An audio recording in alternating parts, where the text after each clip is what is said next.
Welcome, my friend, as we gently drift into the quiet realms of understanding, preparing our minds for a peaceful night's rest. Tonight, let us explore a beautiful and profound way of perceiving our world, a philosophy of sight and sound and thought, known as Gestalt psychology. Imagine, if you will, the world as a vast, intricate tapestry. Now, imagine a way of looking at that tapestry. One approach might be to meticulously examine each individual thread, its color, its thickness, its material, in isolation, believing that by understanding every single strand, you will eventually comprehend the entire fabric. This is one perspective. But there is another. There is a way of seeing that recognizes the flowing patterns, the overarching design, the very story that the threads, when woven together, tell. This second way, my friend, is the heart of Gestalt psychology.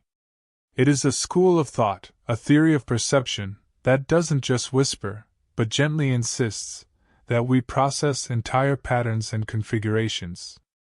Not merely, not solely, not primarily, the individual components.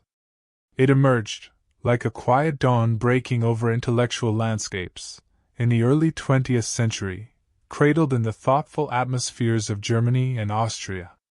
It was, in its essence, a gentle yet firm rejection of some of the fundamental principles that had dominated psychological thought up until that point, principles that sought to break down consciousness into its smallest, most elemental parts, much like dissecting a delicate flower to understand its beauty. At the very core of Gestalt theory, perhaps its most luminous guiding star, is an adage that you may have heard, one that resonates deeply within our human experience. The whole is greater than the sum of its parts. Pause with me for a moment and truly feel the weight, the wisdom, of these words. The whole is greater than the sum of its parts. It suggests that when we encounter information, when we perceive anything at all, our minds do not act as mere calculators, adding up disparate bits of data one by one. No, instead, we perceive these experiences as wholes, as complete entities, rather than as individual, isolated fragments that must then be laboriously pieced together. The very process of perception, according to Gestalt theory, is one of recognizing these inherent, organized totalities. The very word Gestalt, itself, derived from German, offers a profound clue. While it literally translates to form, within the context of this profound school of psychology, it is interpreted with a richer, deeper meaning. It signifies a pattern, a configuration, an organized structure. It speaks to an essence that arises from the arrangement, the relationship, the interplay of elements, rather than from the elements themselves in isolation. It's the difference between seeing a collection of dots and seeing a star constellation. The constellation is the Gestalt. Its meaning and form are inherent in the pattern, not in any single dot. It's worth noting, in this serene exploration, that while we speak of Gestalt psychology, there is also a related, but distinct, practice known as Gestalt therapy. While both share a philosophical heritage, they are only peripherally linked in their direct application. Our focus tonight, however, is on the profound insights into perception and the mind offered by Gestalt psychology itself. Now, let us turn our gaze to the historical currents that gave rise to this beautiful perspective. The early 20th century was a fertile ground for psychological inquiry. It was a time when the human mind was being systematically studied, much like a complex machine. Max Wertheimer, Kurt Kafka, and Wolfgang Kohler were the brilliant minds who, together, founded Gestalt psychology, offering a fresh, transformative lens through which to view human experience. Before their emergence, the dominant view in psychology, a towering intellectual structure, was known as structuralism. Think of it as a grand, meticulously constructed edifice, built brick by brick, seeking to understand the mind by dissecting it into its most basic, elementary components. Luminaries like Hermann von Helmholtz, Wilhelm Wundt, and Edward B. Titchener were prominent architects of this view. Structuralism itself was deeply rooted in British empiricism, a philosophical tradition that emphasized experience and sensory data as the primary source of knowledge. It rested upon three closely interrelated theories, each contributing a vital conceptual pillar to this towering structure of thought. The first of these pillars was atomism, sometimes also called elementalism.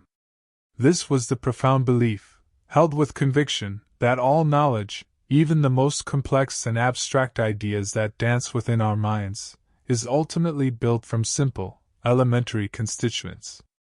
Imagine it as a grand Lego set of the mind, where every thought, every emotion, every memory is ultimately reducible to fundamental, irreducible building blocks. The second pillar, intricately interwoven with the first, was sensationalism. This theory proposed that these simplest constituents, these very atoms of thought, as it were nothing other than elementary sense impressions. The raw data of our senses, a patch of pure red, a single sustained tone, the feeling of a minute pressure on the skin. These were considered the foundational experiences from which all else was constructed. It was like believing that a symphony could be understood purely by analyzing each individual sound wave, without ever considering the melody or harmony. And finally, the third pillar, which provided the mechanism for construction, was associationism. This was the view that more complex ideas, the rich tapestry of our inner lives, arose not mysteriously, but quite simply, from the association of these simpler, elementary ideas. These associations were typically formed because the simpler ideas occurred closely together in space and time. So, if you repeatedly saw the color red and heard a particular sound simultaneously, your mind would begin to associate them, eventually forming a more complex idea of that combined experience. Taken together, these three theories painted a picture of the mind as a sort of passive assembler. It was believed that the mind constructed all perceptions and all abstract thoughts strictly from these lower-level sensations, bound together solely by the threads of spatial and temporal association. The entire process seemed to be a meticulous, bottom-up construction, where meaning emerged from the painstaking accumulation and linking of the most basic sensory data. It was precisely this widespread, atomistic view, this conviction that the very aim of psychology should be to break down consciousness into these putative basic elements, that the Gestaltists gently, yet firmly, took issue with. They saw a fundamental flaw in this approach, a crucial element being lost in the act of dissection. In profound contrast, the Gestalt psychologists harbored a deep, intuitive belief that breaking psychological phenomena down into ever smaller, fragmented parts would not, in fact, lead to true understanding. Instead, they argued, it would often dismantle the very essence of what was being studied. They viewed psychological phenomena not as fragmented collections of atoms, but as organized, structured wholes. To truly understand something, they posited, one must grasp it in its entirety, in its full, integrated form. They put forth a revolutionary idea, suggesting that the psychological whole has priority. This means that the whole comes first, that it holds a fundamental significance that cannot be reduced. And crucially, they argued that the parts themselves are not independent, pre-existing entities that simply add up to form a whole. No, instead, the parts are defined by the structure of the whole, rather than the other way around. Think of a huma and face. You perceive the face as a whole first. Only then do you discern the individual features, the eyes, nose, mouth, and even these features derive their meaning and character from their place within the overall configuration of the face. You wouldn't recognize an eye as an eye if it wasn't situated within the context of a face. This insight, this profound shift in perspective, suggested that Gestalt theories of perception are deeply rooted in our very human nature, in our innate inclination to understand objects, experiences, and even abstract concepts as an entire structure, as an integrated Gestalt, rather than merely as the sum of its isolated parts. We are, it seems, pattern-seeking beings, inherently driven to find coherence and meaning in the world around us. The seeds of this revolutionary thinking had been quietly sown even before Gestalt psychology fully blossomed. Max Wertheimer, one of its founders, had been a student of a fascinating Austrian philosopher named Christian von Ehrenfels, a member of the school of Brentano. It was von Ehrenfels who, as early as 1890, introduced the very concept of Gestalt into philosophy and psychology, decades before the formal advent of Gestalt psychology itself. Von Ehrenfels made a remarkable observation, one that echoes with profound truth in our everyday experience. He observed that a perceptual experience, something as seemingly simple as perceiving a melody or recognizing a shape, is undeniably more than the mere sum of its individual sensory components. Consider a melody. It's not just a collection of individual notes played in sequence. The melody itself has a quality, a character, a feeling that transcends any single note. You can recognize a familiar tune even if it's played on a different instrument, or in a completely different key, meaning all the individual notes are entirely changed. Yet, the melody remains. He claimed, with great insight, that in addition to the sensory elements of a perception, there is something additional, something extra, a quality that is an element in its own right. This something additional, while in some sense derived from the organization of the component sensory elements, exists beyond them. He coined a beautiful term for this elusive quality, Gestaltqualität, or form quality. It is this Gestaltqualität, according to von Ehrenfels, that allows that very tune to be transposed to a new key, to be played with completely different notes, while still miraculously retaining its fundamental identity. The notes may change, but the tune-ness, the essence of the melody, the form quality, endures. This profound idea, this recognition of an emergent quality in organized wholes, found its roots in the rich soil of earlier philosophical thought, drawing inspiration from thinkers like David Hume, who explored the nature of perception, Johann Wolfgang von Goethe, with his holistic view of nature, Immanuel Kant, who argued for the mind's active role in structuring experience, David Hartley, a pioneer of associationism, but whose work also hinted at more complex integrations, and Ernst Mach, whose detailed analysis of sensations paved the way for new insights. Both von Ehrenfels and the renowned phenomenologist Edmund Husserl seemed to draw inspiration from Mach's seminal work, Beiträge zur Analyse der Empfindungen, Contributions to the Analysis of Sensations, 1886, as they formulated their remarkably similar concepts of Gestalt and figural moment, respectively. This shows how deeply rooted and carefully considered these ideas were, emerging from a rich tapestry of intellectual inquiry. By 1914, the first published references to Gestalt theory were quietly beginning to appear, signaling a new intellectual dawn. We find one such reference in a footnote of Gabriele von Wartensleben's work, where she applied Gestalt theory to personality. She was a thoughtful student at the Frankfurt Academy for Social Sciences, and her interactions with Wertheimer and Kohler were undoubtedly deep and enriching, reflecting the collaborative spirit of this emerging school of thought. But it was Max Wertheimer's own groundbreaking work that truly marked the beginning of Gestalt psychology as a distinct and powerful movement. Through a series of ingenious experiments, Wertheimer made a discovery that was both simple in its setup and profound in its implications. Imagine, if you will, two vertical bars of light positioned side by side, perhaps on a darkened wall. Wertheimer found that if a person observed these two bars of light, which were alternating, meaning one would light up and then turn off, and then the other would light up and turn off, in quick succession, under the right specific conditions of timing and proximity, the observer would experience a powerful illusion. They wouldn't just see two lights turning on and off.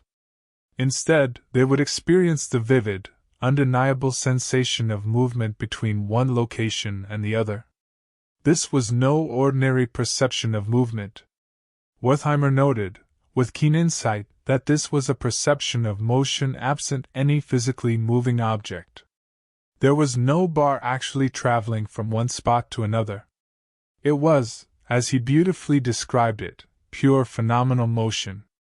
This experience, this profound illusion, he dubbed phenomenal motion. It was a direct, immediate experience of movement that could not be reduced to, or explained by, the mere successive illumination of two stationary objects. The whole experience of motion emerged as something distinct and irreducible from the individual parts of light flashing. Wertheimer's publication of these astonishing results in 1912 stands as the official inception point, the very beginning, of Gestalt psychology. It was a moment of clarity, a profound demonstration that perception is not simply a passive reception of sensory data, but an active, dynamic process where the mind organizes and creates meaning, often producing experiences that are qualitatively different from the sum of their physical components. In comparison to von Ehrenfels and other earlier thinkers who had used the term Gestalt in various ways, Wertheimer's unique and truly radical contribution lay in his unwavering insistence that the Gestalt is perceptually primary. This was a fundamental reversal of the structuralist order. For Wertheimer, the Gestalt, the organized whole, the pattern, the configuration, is what we perceive first. It defines the parts from which it is composed, rather than being a secondary quality that somehow emerges from those parts after they have been individually processed and associated. Let's return to the melody example. Wertheimer took the more radical, and deeply intuitive, position that one hears the melody first. Only then, perhaps upon conscious reflection or analytical effort, may one perceptually divide it up into its individual notes. The experience of the melody, its inherent form quality, is the primary psychological reality. Similarly, in vision, one does not first see individual pixels, or lines, or edges, and then combine them to form a tree. No, one sees the tree first, as an integrated whole, and only upon closer inspection, or with analytical intent, might one then discern its individual branches, leaves, or the texture of its bark. The whole has a priority, an immediacy, that shapes and gives meaning to its constituent parts. This philosophical stance, that the whole is primary, carries profound implications for how we understand not just perception, but consciousness, reality, and even ourselves. It challenged the prevailing scientific paradigm of reductionism, which sought to understand complex phenomena by breaking them down into simpler and simpler parts. Gestalt psychology suggested that there are emergent properties, qualities that arise from the interaction and organization of parts, which simply cannot be found in the parts themselves. The greater in the whole is greater than the sum of its parts refers precisely to these emergent qualities, meaning, beauty, identity, form, motion, that are lost when the whole is dismantled. Consider, for a moment, the comfort inherent in this perspective. Instead of our minds being mere passive receptors, bombarded by countless discrete bits of sensory information that we then painstakingly assemble, Gestalt psychology suggests a more elegant, more active process. Our minds are, by their very nature, predisposed to seek and create patterns, to find coherence, to perceive meaning in the swirling chaos of raw data. This is a deeply comforting thought, suggesting an innate capacity for order and understanding within us. It means that when you gaze at a starry night sky, your mind isn't just seeing millions of individual pinpricks of light. It's actively seeking constellations, forming familiar shapes, perceiving the vast, overarching patterns of the cosmos. When you listen to a story, you're not just processing individual words or sentences. You're grasping the narrative arc, the character development, the emotional journey, the entire gestalt of the story, which imbues each word with its particular power and meaning. This movement was not just a scientific theory, it was a philosophical statement about the nature of being. It moved psychology away from a purely mechanical, atomistic view of the mind as a machine that processes discrete units, towards a more organic, holistic understanding. It recognized that our subjective experience, the phenomenal world, as Wertheimer termed it, is valid and primary, not merely a secondary derivation from objective physical stimuli. The experience of fine motion is not less real because there is no physically moving object. It is a real perceptual experience, a testament to the mind's active role in constructing our reality. The elegance of Gestalt principles lies in their ability to explain why we perceive continuity where there are gaps, why we group similar items together, why we distinguish a figure from its background. These are all natural outworkings of our mind's inherent drive to create meaningful wholes. We are wired, it seems, to see the forest, not just the trees. And in that understanding, there is a profound sense of peace. As you prepare to drift into sleep, consider this gentle wisdom. Allow your mind to release the need to dissect, to analyze every single component of your day, every fleeting thought or sensation. Instead, just for tonight, embrace the Gestalt. Let your consciousness perceive the whole, the overarching pattern, the complete experience of your day, your life, as a beautiful and integrated tapestry. Recognize that the meaning, the beauty, the very essence of these experiences lies not in their individual fragments, but in the way they are woven together, the patterns they form, the unique Gestalt they create. Let your mind settle into the comfort of this understanding. Allow the notion of wholeness to soothe you, knowing that your perception is an active, creative force, always seeking to bring order and meaning to the world. There is a deep, inherent peace in recognizing that the whole is greater than the sum of its parts, and that this truth resides not just in external objects, but within the very fabric of our consciousness. May this gentle exploration of Gestalt psychology guide you into a state of profound relaxation. Allow your thoughts to coalesce, to form comforting patterns, to drift into a peaceful slumber, knowing that your mind is a magnificent instrument, beautifully designed to perceive the world in all its integrated, meaningful splendor. Sleep well, my friend.